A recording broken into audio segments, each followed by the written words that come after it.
लक्षवेधी। खानापूर तालुक्यातील करंजे येथे बालिकेवर झालेल्या अत्याचार प्रकरणी प्रहार जनशक्ती पक्षाचे आमदार बच्चू कडू यांनी विधानसभेत आज लक्षवेधी मांडली। यावर उत्तर देताना सरकारने सदर प्रकरणाचा तपास डीवायएसपी दर्जाच्या महिला अधिकाऱ्याकडे देण्याचे आदेश दिले।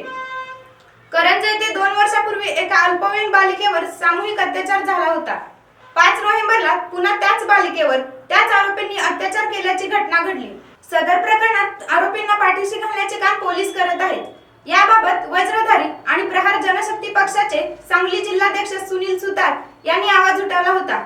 याची दखल घेत प्रहार जनशक्ती पक्षाचे आमदार बच्चू कडू यांनी विधानसभेत लक्षवेधी मांडत संबंधित अधिकाऱ्यावर कारवाई करण्याची मागणी केली।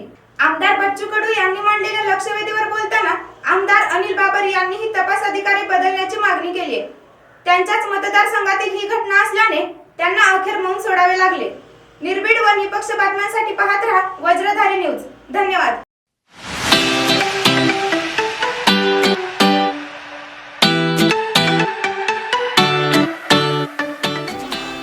वैभव कलेक्शन विटा शूटिंग, शर्टिंग, साड्या, ड्रेस मटेरियल, घागरा इत्यादी दर्जेदार कपड्यांचे दालन।